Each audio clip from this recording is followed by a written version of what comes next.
Welcome everyone to the socio training, specifically EMDR with Latinx communities. We are very lucky to have Natasha Walter Fisk with us today. This is a training that has been something on my mind. I got trained in EMDR many years ago and have struggled to actually implement it with my clients because the training itself, was not specific to working with Latinx clients, and I've just found struggles in different ways of introducing it to clients, using it with my clients' complex trauma, all those things. And so Natasha is EMDRIA certified and has a lot of experience. She is bilingual. She's going to talk a little bit about herself and her experience, but we are very happy.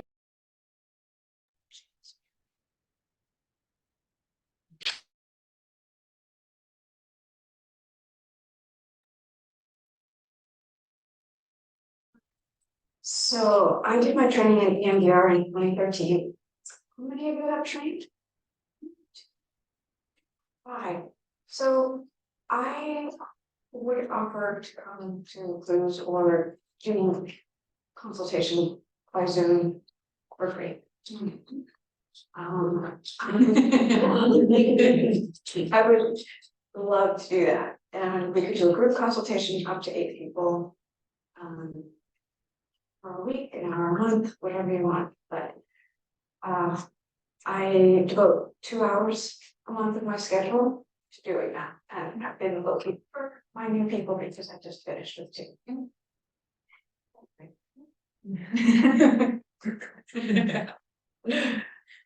Yeah. So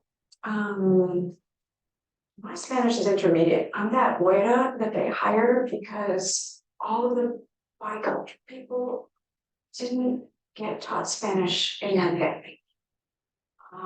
I love languages. I went to Quebec when I was 8 years old, and it blew my mind that there was a world operating in another language. It's like being in another dimension. So French first, Spanish all summer long at Boston University, and then 6 months of credit. And since then, sort of off and on, most years I go to Cozumel for a few months these days. But it's intermediate level, and I had to take a test to work in agencies and be their bilingual therapist. It would always feel really uncomfortable for me that other people were bicultural but didn't speak the language, and I was the one looking with the Spanish. So that's really glad that socio exists. Yay, clues. When I arrived here today, I was just so touched. Sorry about my microphone. All right, so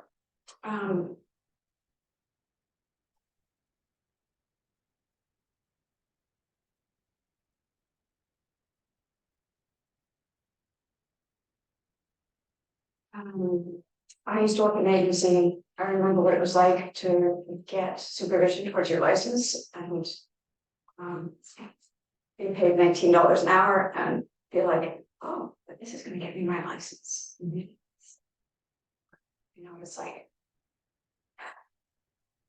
I'm going to skip past this really fast since 5 of you have been trained. But I just want to give context for those of you who haven't been trained that in EMDR, we ask, what image represents the worst of this? What negative thought do you have about yourself as a result of that experience? What positive thought would you like to think instead? And then, how strongly do you believe that from 1 to 7, where 1 is completely false and 7 is completely true? And when you bring up that image, what a negative thought, what emotions do you feel? And how disturbing is that? Where 0 is neutral and 10 is maximum level of disturbance you can imagine. And then finally, the body. I love this because it brings together CBT for thoughts, it brings together, all of the other therapies about emotions and, CBT also includes the emotions. And then somatic or physical sensations. So you're working on all levels. And, I like to add that there's a spiritual component. And there's more. And then we do butterfly tapping. So Lucy Artigas is working with groups and invented this way of tapping in groups. And now that we're online, I'm all exclusively online.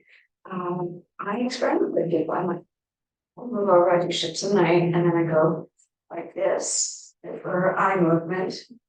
And then I ask them, hey, what about tapping? Butterfly, grab one hand, the other hand, cross your palms and tap. Or would you like to feel like a heart? My brain talks about that how they feeling, and it's a little turnout and attachment based.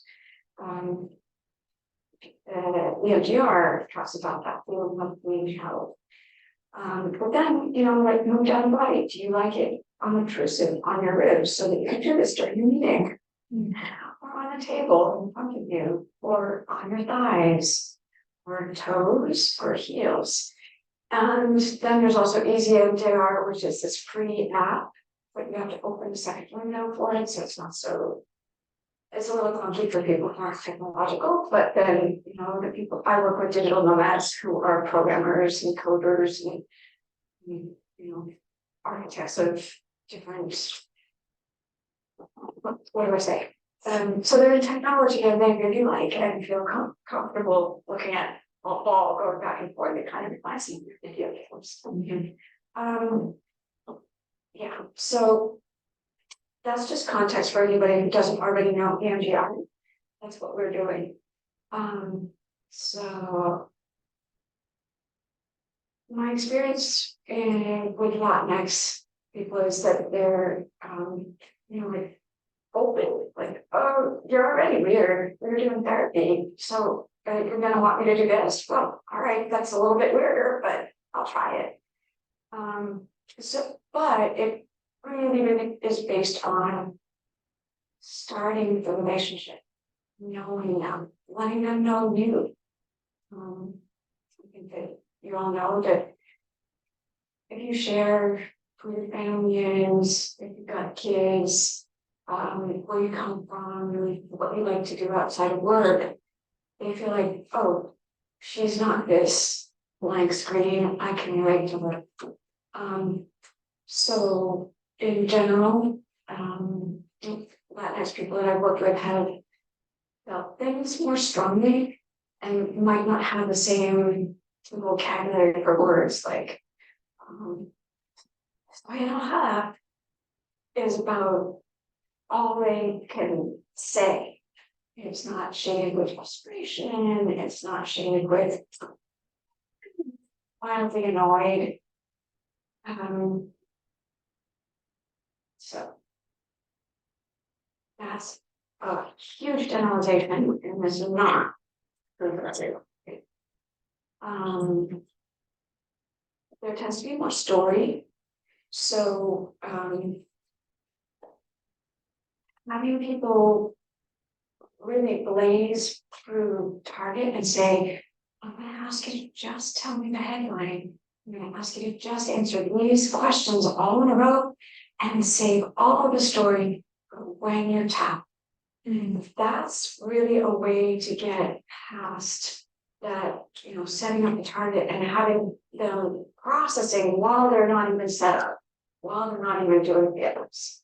So some people get really emotional and really distressed and really overwhelmed and cry, and others are just been taught not to show my emotions. It's a full range. And in my experience, people who are sort of self-contained or Latinx are more contained than sometimes white people I know, like even, can be very, very, very stoic. So I said this already, that clients are willing to try something different. If they have confidence in me, you know, like, if I'm, excuse me, but, you know, I'm sort of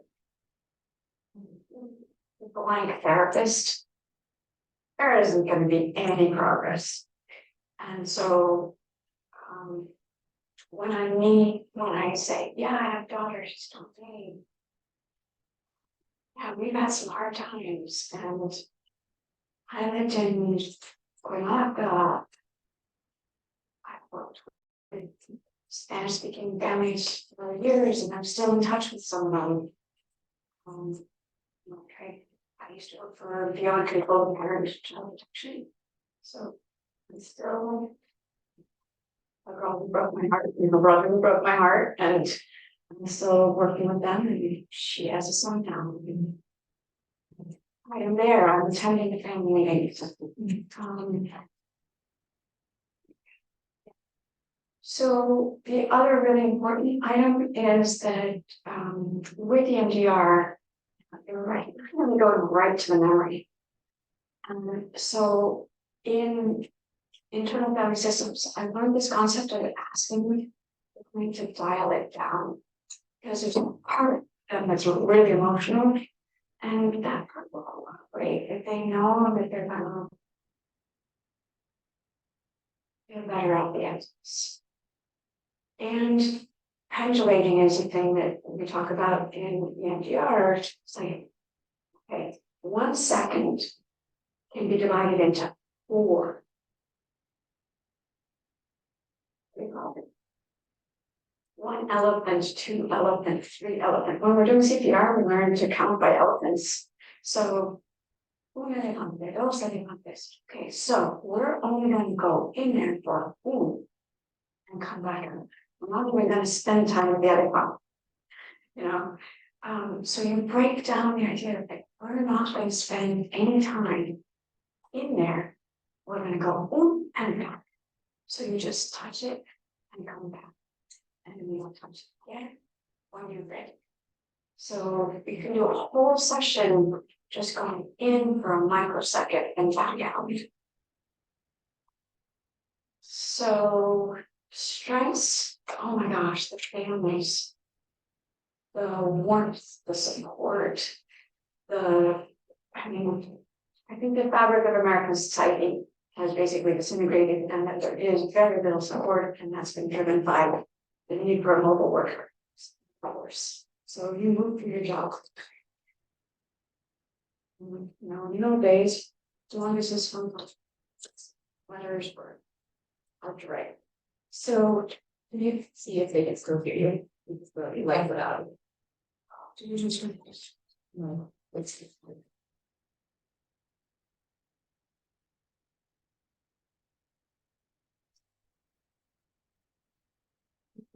so should I speak louder? All right. Can everybody online hear me? Can you say in the chat? No? Testing 1, 2, 3. Oh, that's like that is straight. Oh, okay, great. So I find that Latinx families are warm, loving. Moms are just amazing in their just like cariño and food and bring the family together around food. There's just so many strengths, social strengths. But for people who have immigrated and had difficult immigration stories, they're alone here, some of them, and in the shadows because they don't have legal status. So getting in where I work with Fort Collins, there was an awful person who got hired at the front desk who was reporting people in the manufacturing home park for not having status. And so, you can't even show up to pick up your mail at the front office. So, and then discrimination, just walking down the street being around in the society stinks. I think it's a significant fact that we always have to be aware of. I read that the level of literacy for people who immigrate to Minnesota is lower And sort of coming across the board with the traumas, reading different stories that people have. Then there's generational trauma. I mean, so mother had problems, your mother's mother had problems, your mother's mother's mother. It just goes way, way back. Going with the internal nervous system, sometimes that's called legacy burdens. And there are lots of ways of unburdening, and there's a YouTube video of Mark Rain doing a brief presentation of ask me, email me, and I will answer where to find that video. So then there's acculturation and power issues. So, you know, the becoming acculturated in the first generation when you first arrive, and then if you have kids here and they're anchor kids and they speak English and they're translating for their parents and don't translate all of the stuff, like you're in trouble, but they're not going to tell their parents that they're in trouble, or they don't understand banking or hospital terminology, and so they just kind of think a lot. So over what might be said, what might be really important, it makes the kids sort of in an authority position to the parents. Then there's internalized prejudice and colorism. And all of you know this, right? Mm-hmm. So, how do I explain the concept of EMDR to Latinx individuals who are not familiar with? Well, most people aren't. And I will say that EMDRIA is in Spanish and English. Like if you go to the EMDRIA website, up in the top corner, it says language, and it will translate everything on the screen in Spanish. But I don't know if they have a video in Spanish of what is EMDR. There are tons of people in Spain and Mexico and all the Spanish-speaking countries south of here that have videos about EMDR on YouTube in Spanish. So that's one introduction, and then I just explained that when we go through our day, we're remembering things, but then when we go to sleep, we sort through it. And we store it in our memories. And we wake up the next day and we can remember everything that happened, but we're not troubled by those memories. When something upsetting happens, it gets stuck with all the emotions, the thoughts, and even like the smells. You can remember where you were. All of the senses, you know, sight, sound, smell, touch, taste are involved in stuck memories. And that's why we get triggered by weird stuff. It can be the sound of brakes because you had a car accident. It can be the smell of tortillas because it happened at home. It can be anything. So it's too big to store, so we get triggered. And EMDR helps us go into the memory, process it so that it doesn't bother us anymore. And the other thing that's really great about EMDR is that we have a positive thought. We come to this place where I'm not safe becomes I create my own safety. Feels like what? Yo estoy segura ahora. Or estar en pasado. Y ahora yo estoy grande. So not only does it make the memory go neutral, but it helps your confidence. Well, that's one of those selling points for the EMDR.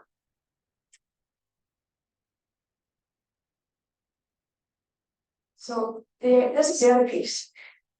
In therapy, we can talk all day about it, and I can tell you, you're safe now.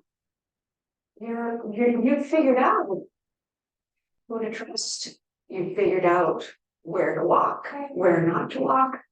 you've figured out things that will help you be safe. And I can tell you that all day and you won't be convinced. But if you process through an experience and you get to this place of, I create my own safety, you're going to have insights about how that happened. You're going to remember from all of your new information and growth and sort of being an adult, the different things that you know compared to when you were little, that life is different. And so you develop a conviction. You really believe that you create your own safety, for example. So modifications. Yeah, I talk a lot with my hands. If a client wants a hug, they get a hug. I put them on the shoulder. I might reach out my hand. If I'm in session in person with somebody, say, estoy aquí, estoy contigo. And the scales, like Francine Shapiro was a PhD. She was big into high-level research. She wanted the World Health Organization to say, yes, EMDR works. So she had to talk PhD language. So she's got scales and 1 to 7, completely false to completely true. Like the middle is 4. I'm just kind of neutral on that. So I might do that, or I might say, how true is it? Or how strong, how upsetting is it? Is it a lot upsetting or is it a little upsetting? I cut out technical language when people don't talk that way. I once got a job, in the job interview, I said, I speak street. So when my clients swear, I swear. And you wouldn't believe the number of times they said, Natasha, you can't swear in front of an intern. Full disclosure, you hired me, I'm sorry. But if my clients are swearing and I swear, they like it. It gives them permission, they feel like I'm real. Anyway. Bring in the client's spirituality, so anything from Indígena, Santeria, Jehovah's Witness, Testigo de Jehová, that's how you say it, is really big in Mexico. And there are a whole bunch of other smaller churches that are very strong beliefs that you might not be familiar with. So you ask, and yeah, anything they believe in, Maria, being enfolded in the arms of Gabriel, not the arms, like the wings. Yo estoy aquí, Gabriel está allá. Me está en torno. If I say anything weird, like in that's for time. We've been able to for a couple of years. So you can get trained in EMDR by Irene Rodriguez. She does it in English, but you can do the practice sessions, the breakouts where you're, and there's quite a lot of hours of breakouts in Spanish. She says you can see the trainees will have the opportunity to practice EMDR in Spanish, English, and Spanglish. Okay. There are 25 therapists on Psychology Today that do EMDR and also this Spanish. I don't know. But you know what I mean? Yeah. So I added this as my second version of the presentation. So Lucia Tias and Ignacio Herrero publish in Spanish. They are big in EMDR, Mexico, and they do trainings for how to do EMDR in groups. They do the recent traumatic experience protocol for individuals and groups, protocol for recent critical incidents and ongoing traumatic stress. So I think that this concept of doing EMDR for ongoing traumatic stress is really important, because there's so much in the community that says, oh no, they have to be stable for it. EMDR. It's not true. Okay. Yeah. Ana Gomez trains in Spanish. Does Stantre and publishes in Spanish. Dolores Mosqueda And these books, these three are all in Spanish. Dissociation borderline personality, she's in Spain, so you might find her accent funny, but yeah. She does a lot of trainings online. And so I would recommend that you join somebody from your organization, join EMDR Mexico, and get access to all the trainings and resources. Everything's online these days. You know, if the US doesn't offer it, go to the US, get it from someplace else. Yeah. And Anna and Dolores are doing trainings all the time. They presented at the EMDRIA conferences they did one in Spanish and then they did one in English. Last year there was a whole series of things at EMDRIA conference in Spanish. This time that's in person, there's one thing I want to go to. And none of it's in Spanish. So for those of you who have completed basic training in EMDR, there's the so that's 20 hours of consultation. It can be with 15 hours with a consultant training, that's me, and then 5 hours with an approved consultant, or in a group, or help. There's this EMDR community online. Well, the EMDR community online is spotty. There are some really wonderful people who are posting about Latinx work.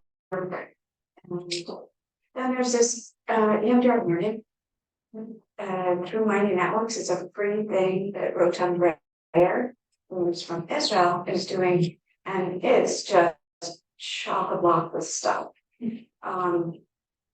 And then I would be glad to offer locally or free consultation to those who work here. I charge like $5 to make sure you show up.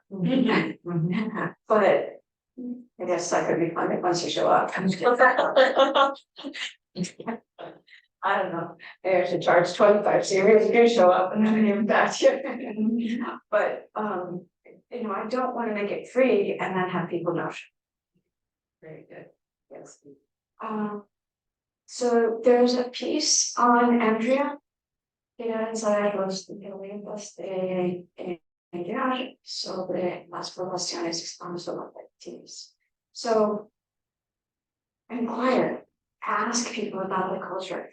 You know, family culture is a thing.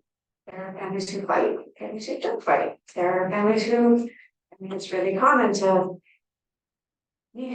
talk to your uncle because, you know, say wants you to know this. There's so much of that resourcing, but also triangulating and softening that I'm familiar with.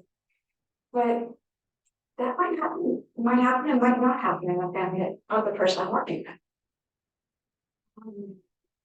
Yeah. So it's just belong to being classy. So you really need to be familiar with the culture, and you think all of you are. And seeing pure spirits is not a hallucination. That thing of like psychosis. No. And voices, like the angels speak to me. It's normal.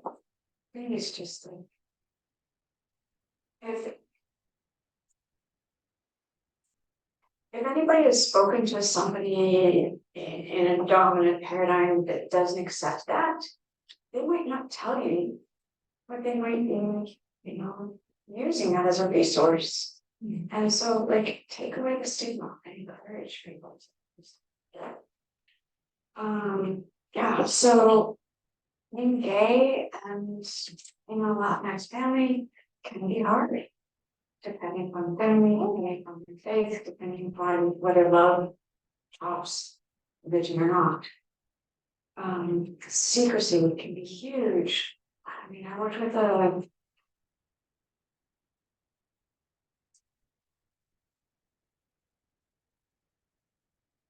this isn't identifying information. So somebody whose family was really high in gangs.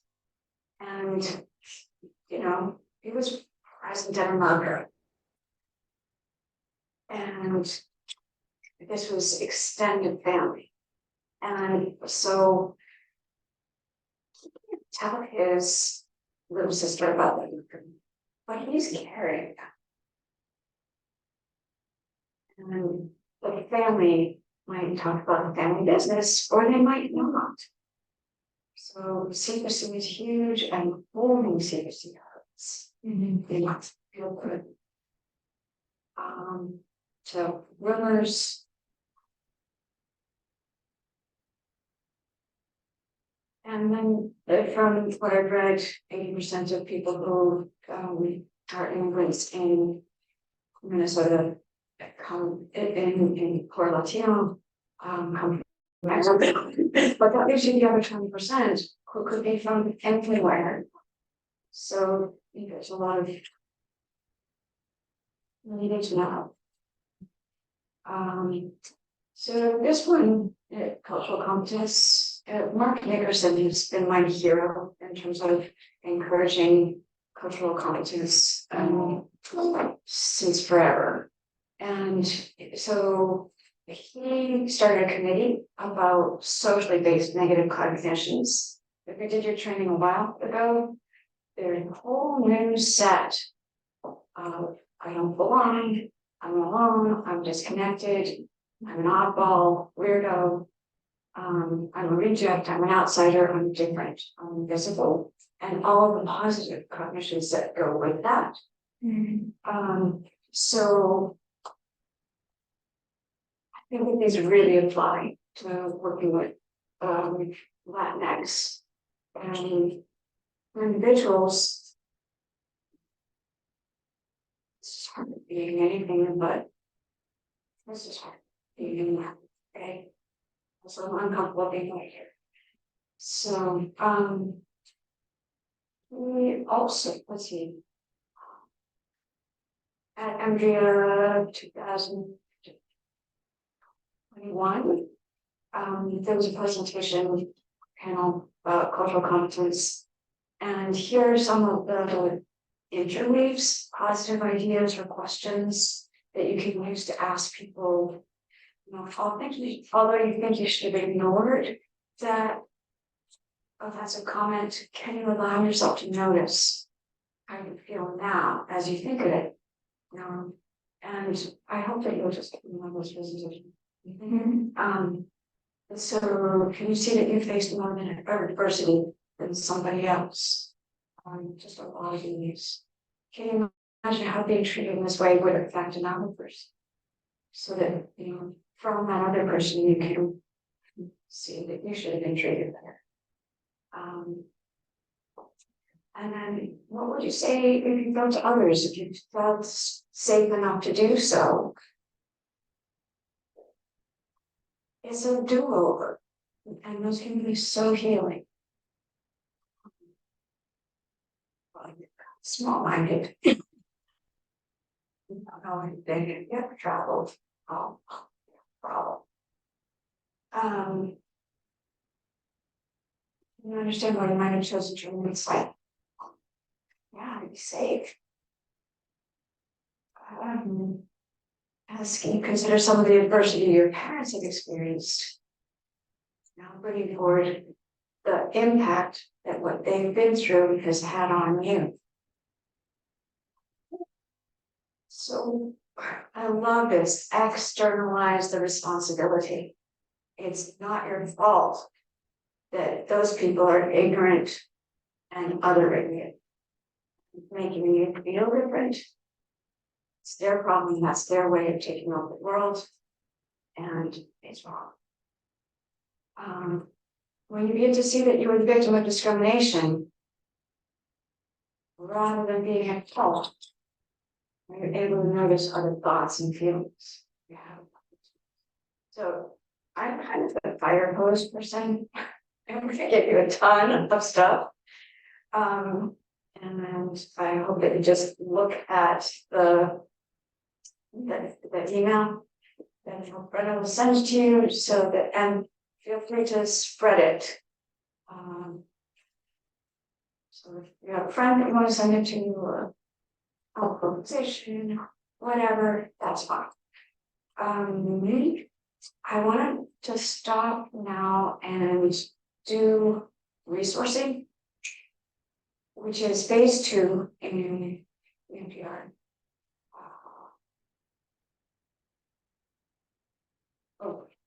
Do you know about many things for entities training?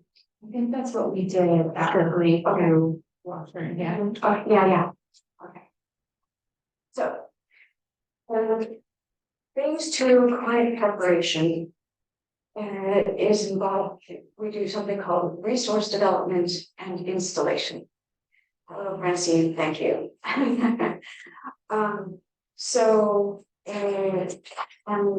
They use the initials RDI. Other than an EMDR, it's alphabet soup.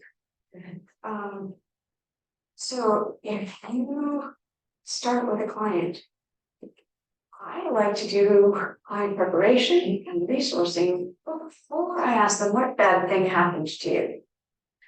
And the first one I start with is containers, because then you get to contain the stuff. That's your first skill that you want. I want somebody to have. It was compartmentalization. We do it all the time, right? When we go to work, we're supposed to leave our home life at home. And if we're worried about anything, we're not supposed to worry about it at work.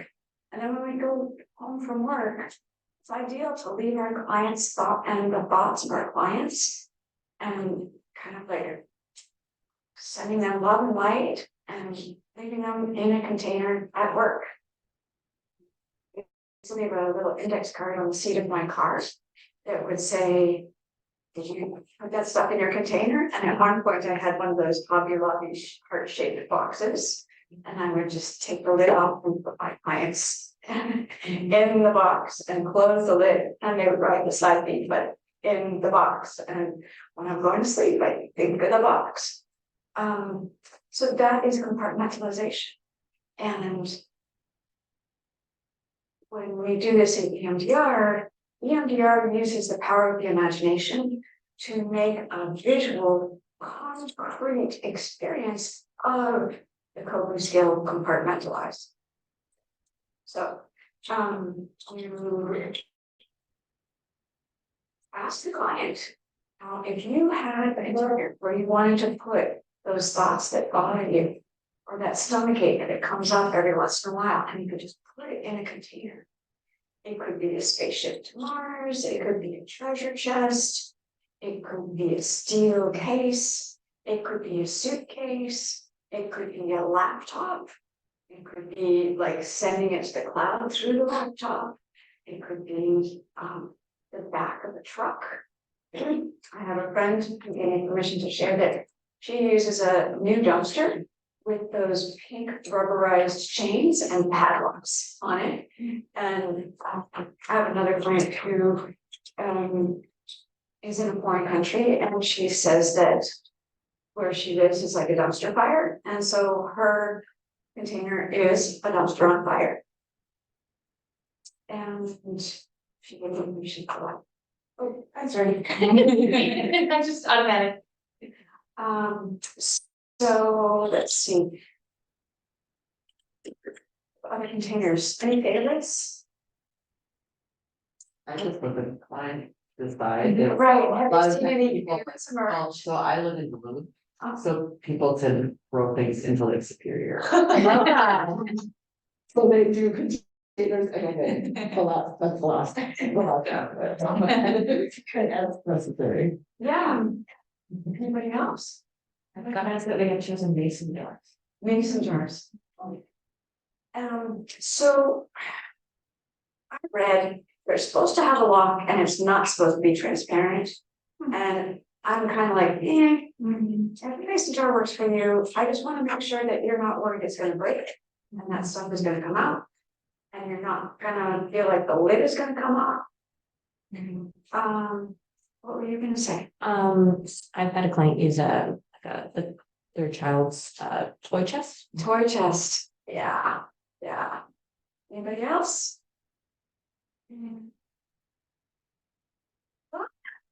See it go in trends, like there was a year when everybody was using a steel container. It had latches on it. And a gasket for water, so it looked like, so the other thing is like, where would you like it to be? And like, a lot of people send it to a field, and then I say, would you like to put a force field around it? I had a client who worked with nuclear waste, like not directly, but you know, and he described the with salt mines, and so everything's mechanized, right? It gets there in a cube. It goes onto a conveyor belt that goes down an elevator and into a storage unit with 10-foot walls. So if you think that your stuff is really, really radioactive, you should go to places for that too. Yeah, so I asked them to just imagine it, and then I do the butterfly, and so one hand, the other hand, cross thumbs, and put your hands just below your collarbone, because there's an acupressure point that reduces trauma there. And so tap, tap. But then I say, this is slow. And stop. Maximum 6, but stop when you want to. So if you only want to do one tap, you can. If you want to do one tap both sides, you can. If you want to do 2, that's fine. 3, fine. 4, fine. 5, fine. 6, stop. Breathe. And so I demonstrate, and I like to do container first because I like to do resourcing first because it is nice on ramp to process it because they get used to the tapping. And then I like them to go home and practice container and teach container to their kids. So let's see. I like to check how strong is it.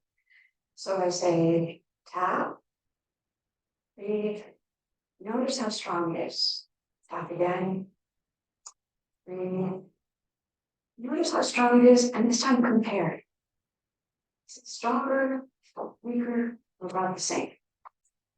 And you know, I have a client right now who sorry, that's identifying. Yeah, so clients find a various range of how long they tap. I have some clients that they can tap and tap and tap and tap and tap, and it keeps on getting stronger, and they tap once and it keeps on getting stronger. So like, how strong did it start? You know, like, was it really, really weak because it's keeping on getting stronger? And so then I have other clients who just, you know, like tap once and it's as strong as can be because they're super imaginative and super good at using it. Yeah. Anything else about resourcing about container? And then the other thing is relaxing place. So if you had a relaxing place, where would it be? And I have pictures in my office that I can hold up on the screen of a beach and waterfall, and I say it can be anywhere. It can be in bed, but maybe get some fresh air and get outside. So be on the deck. It could be in a meadow, in a forest, in some trees, by a stream. It could be in a circle, just some place that just feels really relaxing. In the kitchen to mom. And again, that concept of this relaxing place, if it's on a beach and there's trash, we're going to idealize it. So we're going to get rid of the trash If you don't like the screech of seagulls, we're gonna get rid of seagulls. If you don't like seagull poop, but you like seagulls, then we're gonna get rid of it. We're just gonna have seagulls that fly and, if you like big waves, if you like little waves, if you like white sand, brown sand, black sand. It can be a combination of everything. So. For those of you who have a safe place or relaxing place, I like to call it, because safety can be kind of not what safe what you're talking about. So that language has been pretty updated in most areas of EMDR, but some people still call it that.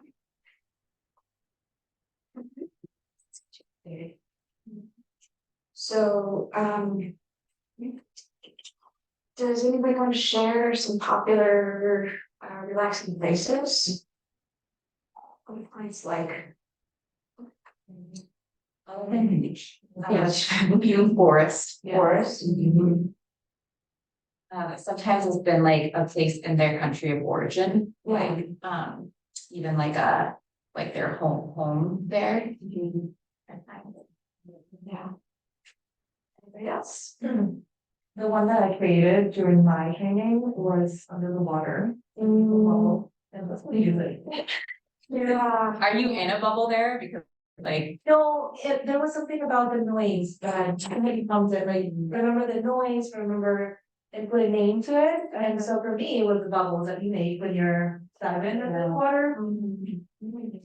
Beautiful. Yeah. And I just wanna say that people imagine themselves on Mars, and they can't go on Mars, it's too hot. So of course you can have an underwater relaxing place. And in the water and also on the beach and with the picture of mine on that. Whatever you want. Yeah, so, you know, see yourself there. And the point of this is to tell people, look, you get stressed out, you tensed up in your day, and then you can relax when you're on the beach, when you're on vacation, right? So this is a way to get as relaxed as you would be if you were on vacation. So we're gonna do some intense stuff, possibly, when we process this. And you're gonna have the skill to relax. It's gonna be useful. And then it's gonna help you go to sleep. So I encourage people to practice it every night as you're falling asleep. Just to, it's so nice being at my little cozy place. So that's really big for me. I use a screen for dissociation. The ACEs has a part 2, the 14 questions of resilience that I haven't been able to find lately. And I don't know, is anybody else familiar with it? No? Okay, well, I'm gonna try and find it. So the DES2, or the updated version, I just put this on the screen so that you could have some sense of what this is like. Some people have the experience of driving or riding in a car and suddenly realizing that they don't remember what's happened during part of the trip. How much of that has happened to you? So we go on automatic, this is sort of a trance state. This is kind of normal. So when somebody gives you a high score on this, just ask. Sometimes people find that they tune out. That's normal. So ask. But then people find themselves in a place where they have no idea how they got there. Always, with all these questions, you want clarifying information to get you the sense of whether this is within the range of, yeah, me too, or I'm gonna have to go really slow here because this person is having a life in another dimension. Some people find that they're approached by people they don't know. And insist that they know before. Well, if that happens once, that's just creepy. If it happens 3 times, then you're gonna wonder about what is happening with that person's experience. And then the PCI-5. This is more of the PTSD symptoms. And I use this ACEs, psychology training. And then I did a weekly refresh with Chris Jaretsky, and she does my journey of not so good experiences and my greatest hits. So she leads you through like 24 questions, and immigration trauma isn't on there. Discrimination trauma isn't on there. So add your own questions. This is a validated instrument. Okay, so case conceptualization. If you're talking with the client about what triggers them after you've done the resourcing, and so like all the times that your mom hit you with the bottle, that's going to be one cluster. So yes, it's a separate time. Yes, you might be 5 years older, and the way you think and the relationship with your mother will have been different, and the negative thought may be different, but the triggers about being hit with word from events is going to be like significant and significantly similar in present day triggers and future template. So those are, the 3 prongs of the EMDR that we do past, present, and future. After we've processed the past, we process the present, and we do all of those kind of as a group.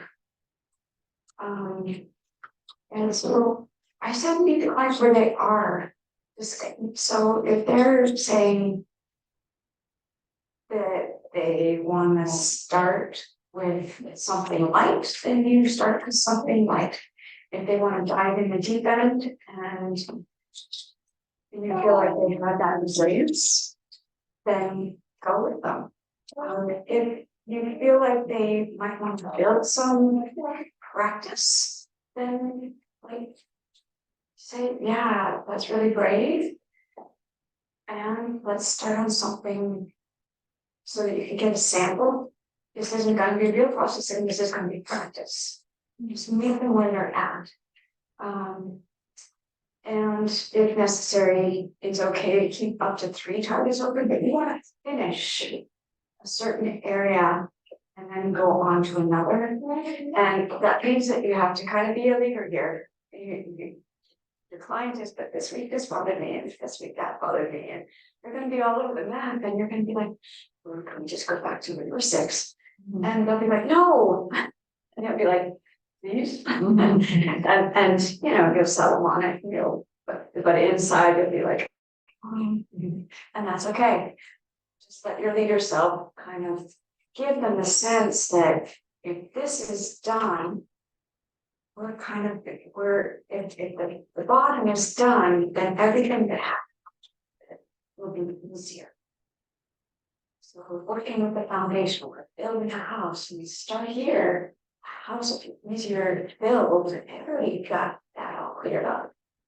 Now you can't do construction when the debris is still on the foundation. Yeah, so I feel like this is very helpful because they told us it has to be first or worst, in our training, and that is always very challenging. And one, it's hard for clients to identify sometimes rate them, and then 2, just So you get your biggest bang for your buck, and if you only have 8 sessions, then you do kind of want to do first and worst. But if you have time with the client, then you can build. And I don't know what happens to your sessions. varies widely. Yeah. Yes. It can be 5 years, it can be 5 sessions. Okay. Yeah. So you wanna get a feel for your client, how much time you're gonna have with them, because, you wanna do what they can handle, right? So, oh, I didn't even start with clinical tolerance. But that is on one of these slides in resourcing. You want to keep your client feeling like they're welcome. Like this isn't such scary stuff, and they're up to why they're never sit here face again. Yes. So in the way we talk about it now, EMDR is not linear. We're gonna go back to treatment planning. We're gonna go back to resourcing. We're gonna kind of respond to what's in front of us. So if somebody is like, I'm stuck, then one of the things that Little Parnell does is nurturing, protective, and wise figure. And then Mark Brain takes it to another level and he says 3 at each. He wants to committing. And he can get a client through that in 15 minutes, but he looks at reporters. Like they can like that. So he was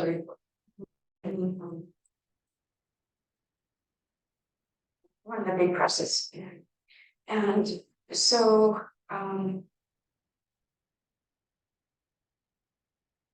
you might want to really take your time there, because it can be really upsetting to discover there was nobody nurturing in my past. I mean, other people did have people nurturing. Ugh, you know, I'm broken. I'm here irreparably damaged. So instead, just like, you're not. Everybody can feel. And you know, it would be nice to have people in your repertoire who have been through hard stuff and come out the other end. Abuse survivors and people who became lawyers and people who became mothers and never thought that they'd be able to have a kid because they'd be just so terrible at watching what their mother did to them. And so, like success stories have like, yeah, I've done my own EMDR. It's like a functional workout, but do you go to the gym for your body? So, or do you? I mean, for people who don't get any exercise but are doing physical labor in their jobs, I worked with somebody who was a housekeeper at a hotel, right? And she was so encouraged when she got exposed to that study that housekeeping is physical exercise.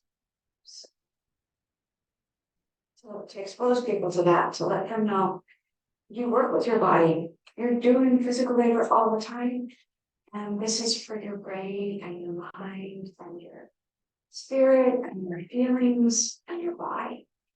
Related with the safety part. So it's incredible. Like I have like the client that they do cleaning, and how they when they are doing the cleaning, they're cleaning the light from the center.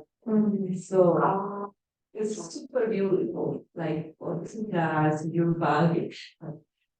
I get one of the ones when I really mad, I really get the blue when I start sweeping the floor. And it's super beautiful.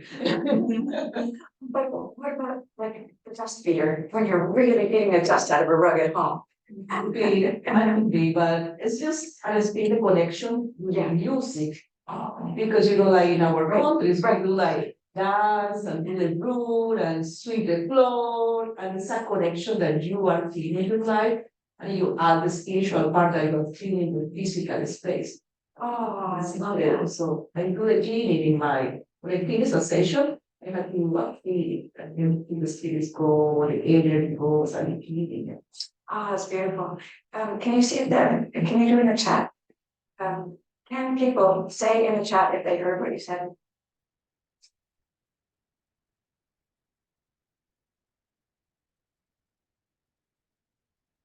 to say it. Okay, well, I'll just repeat it in case I didn't get it.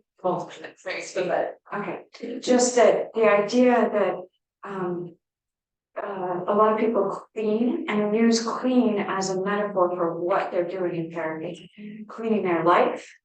And sort of getting rid of the bad spirits and getting the dust out and really making the space nice inside. So it's beautiful. Let's see.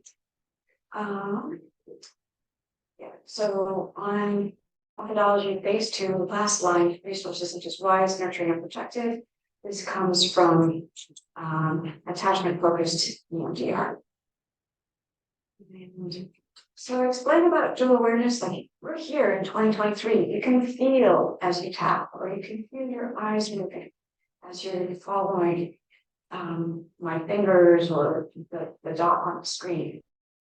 And you kind of have one foot in the present and one foot in the memory.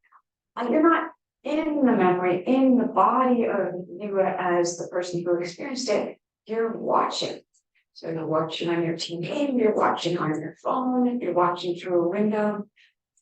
That allows us the distance not to be overwhelmed by the experience.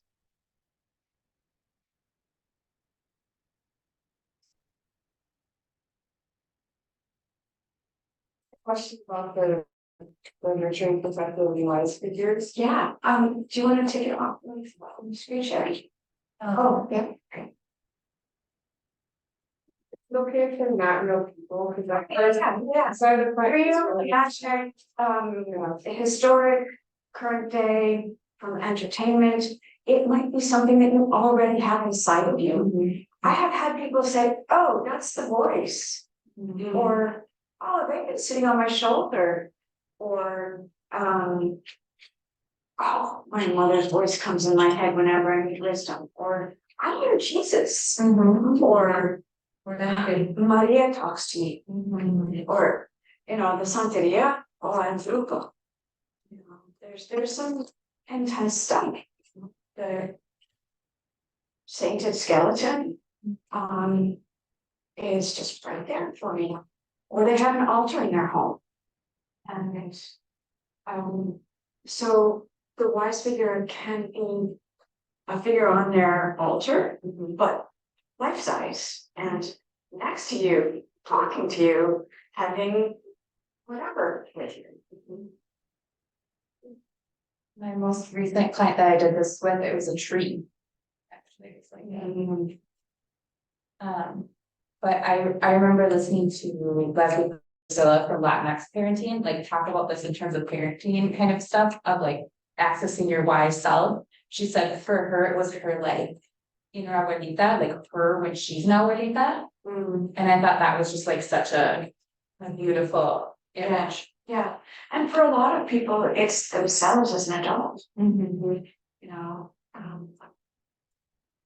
want to add something that really catch my attention. So I have a friend he's a therapist and come from the Native culture. He said that the Native culture had been using a different way the EMDR for years. So like, when they go like see the north, see the south, or the four directions, and they had to like, you don't need to see your passing. So it's like they move so they do like moving the head. So in that way, like, okay, so you don't need to see your past, and they do a transition when they go to the four directions. And there was a very original way that the Native Americans, or the Native cultures around the world, they do EMDR.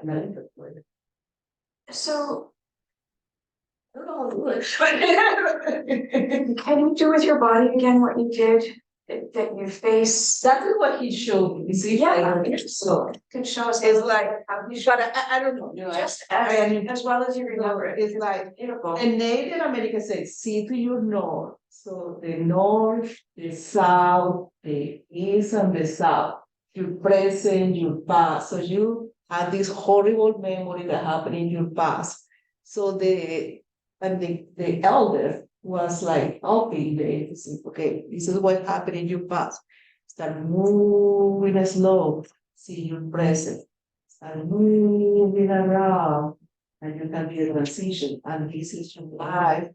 And now you can see your past in a different way because you've gone around.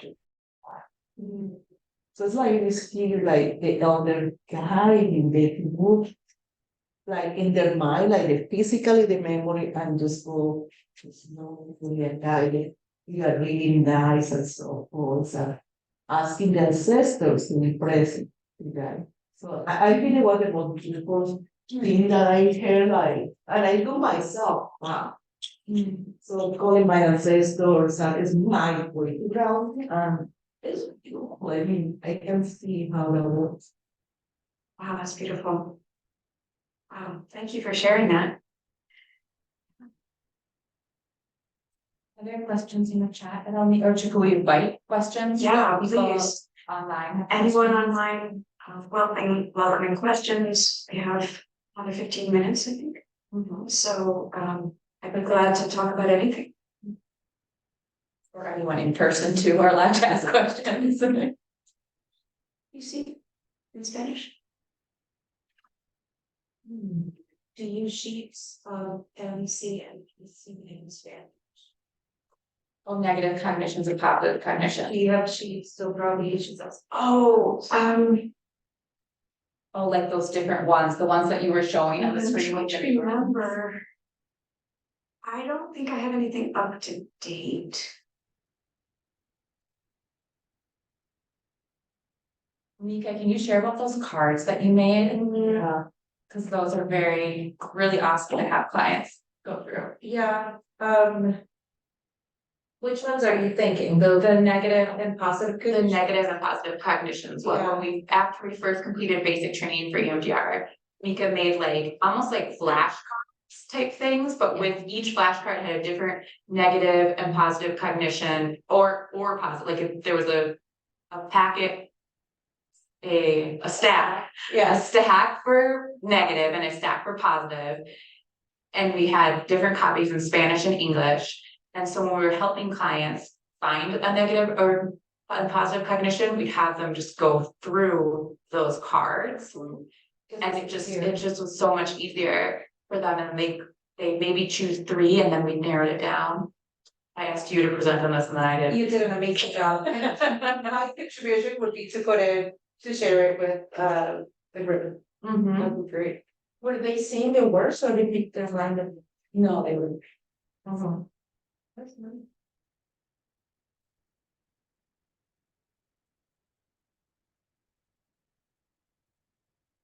The scales I shared, like dissociation scale, do you know if you can find them in Spanish? And are they validated?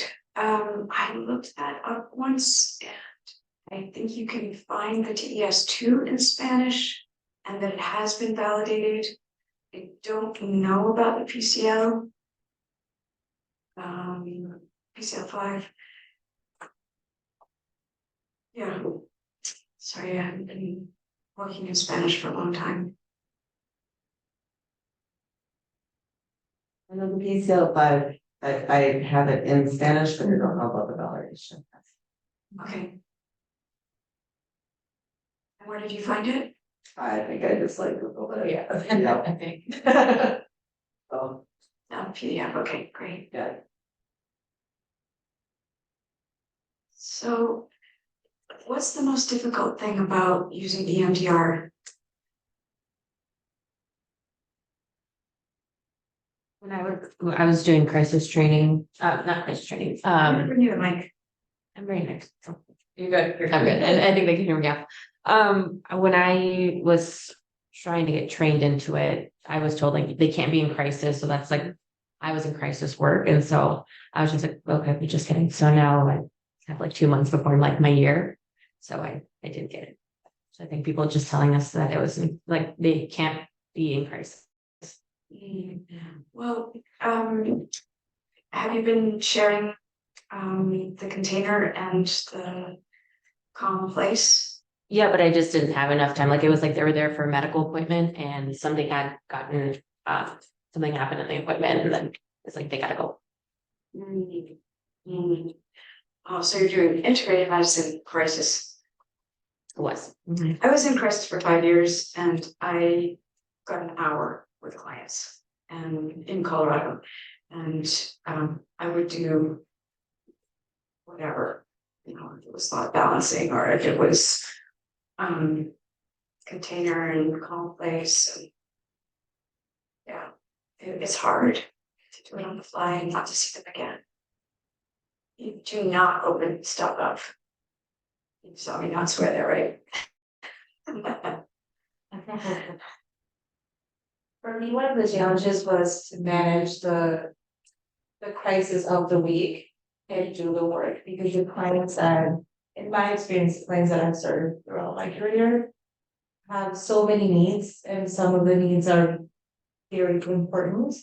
And so it's always that emerging need of the week, and also keeping in mind the work that we, like the target and the work that we have to do. So that was fun. That has been my biggest challenge. I like to say we're gonna do at least 15 minutes of EMDR. But how long are your sessions? Okay, yeah, and that's the other thing about EMDR, like you feel like you can get more done in 90 minutes. And I do 80-minute sessions now. I used to do 90 and I was like not getting a break between clients and seeing 7 people in a row. No. So now I have 10 minutes and I'm doing 80-minute sessions. And so, you know, that's nice, but not possible. And I had a colleague who's a social worker and seen people and only doing half an hour of EMDR, and it was working. And so you can say, okay, I mean, I don't know how much like resources the people that you're in session with need, that you're actually addressing their resources. And you can say, if we do this, it's going to help you with everything eventually. And it'll help you a little bit every day, every time we do it. I don't have a training in EMDR, probably now the time after CPB.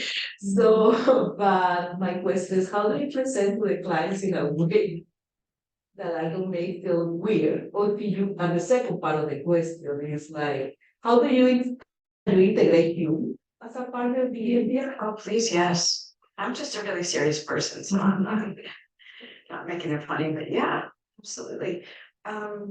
So you can make it humorous, but you can also like Maybe the word.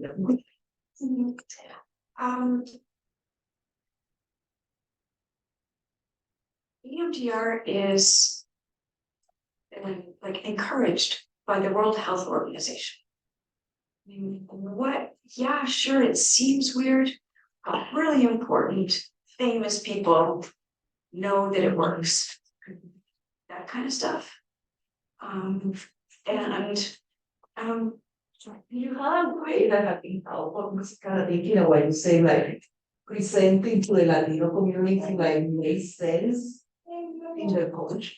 You know, like, I don't know, probably have to have the training first, but I think always for the other part, like, how do I say that you have to meet the eyes and that makes sense and the fingers? So, how do you explain then what you are going to do? You know, So this is the tool for our work. And we don't know how it works. We don't know how the brain responds, but the brain does respond. It's super low tech and it's amazing. People have been doing this since 1985 and it works. really cool. I don't know, maybe There are other techniques, sure, you know, in some ways this has been incorporated in dance and trance and other kinds of things anyway.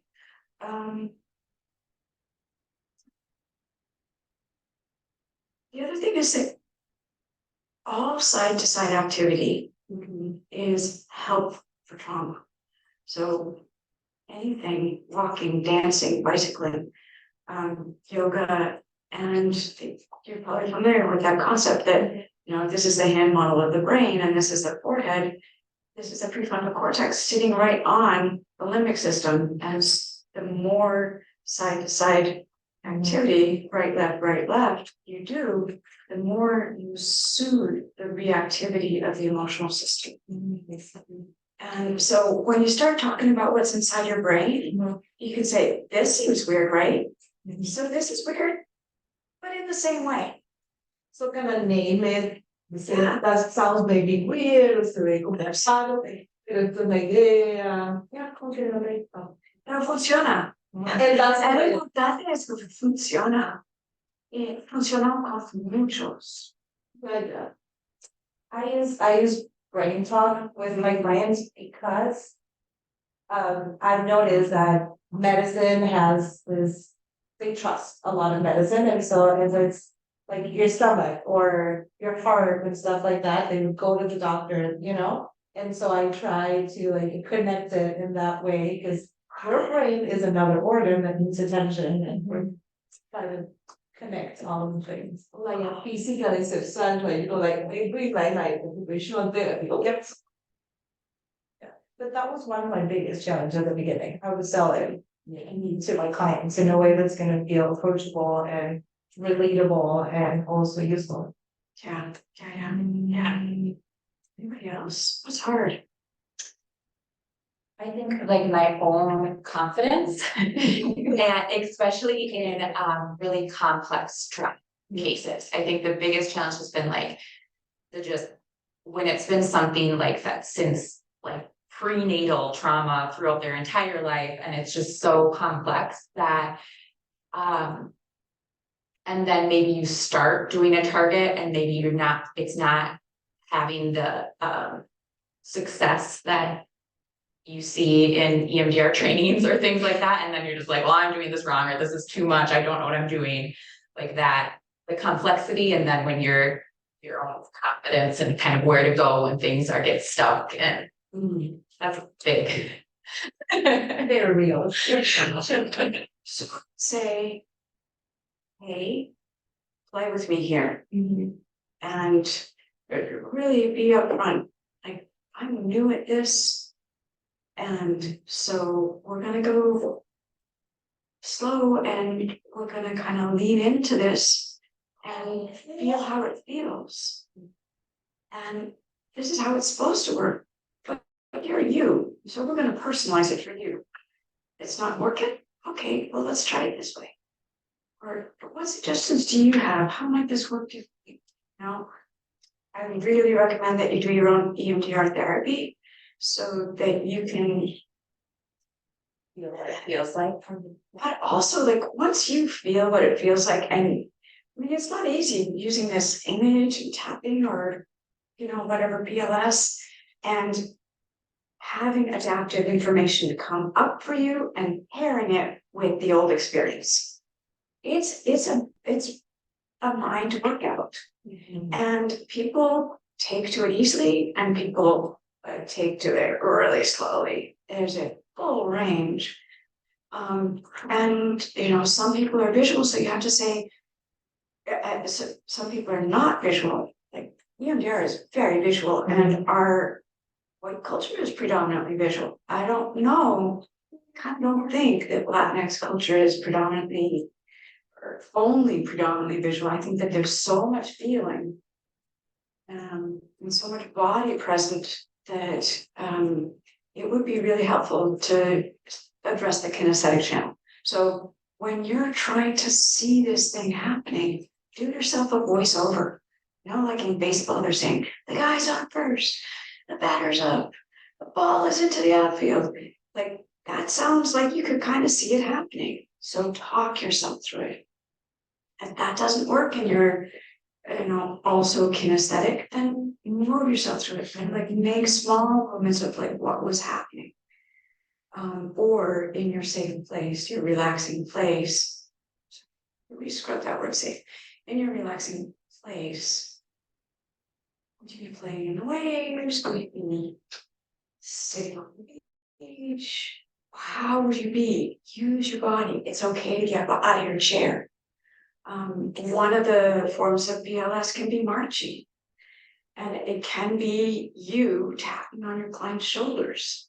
From behind feels weird for people who don't feel safe that way, so don't even think that, But there are people who like to be tapped on the knees. You're sitting knee to knee with that and you're tapping.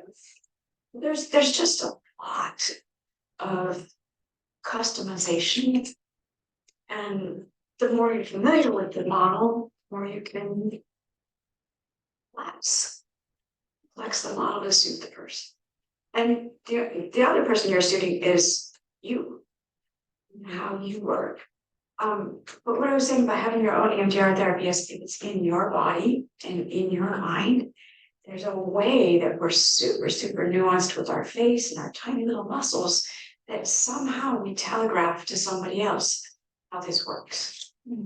I think, when we know how to do something and somebody sits with us, they kind of pick up better, faster.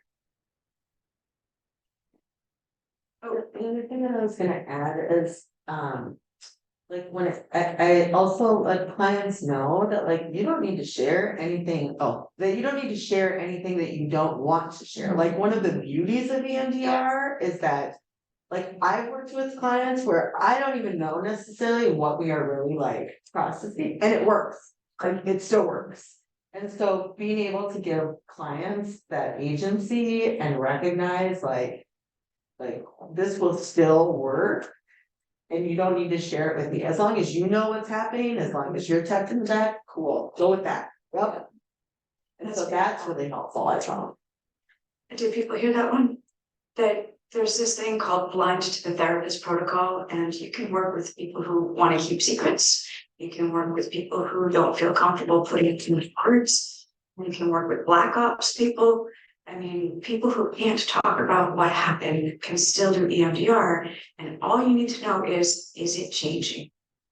Do you feel something? Do you think something? Do you emote some way differently from set to set? Is there some change? Just to know that we're not stuck. That's all the information I need. One thing that I would add, and that is a challenge, because maybe that the word secrecy, they use the word secrecy. Because I think every family has their own dynamics, and it's not as beautiful knowing this in the Latino family in my perception as a Latina. I feel like as a culture, we have to hide a lot of things in order to protect ourselves. So I think the secrecy part is very strong in the Latino culture. I don't think that is stronger than in other cultures. But I think the historical trauma of the Latino community, especially the Indians, as that legal adaptation, made things more difficult. That makes total sense. Yeah. I mean, and there's family secrets and there's shame, and then there's legal secrets and a lot of other kinds of secrets that like the person who got pregnant and had a kid, and we don't talk about that. No, sit down now.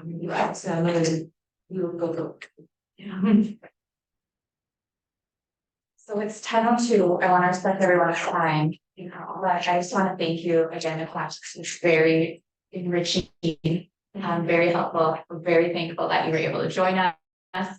Thank you for everyone who came. Have a great morning.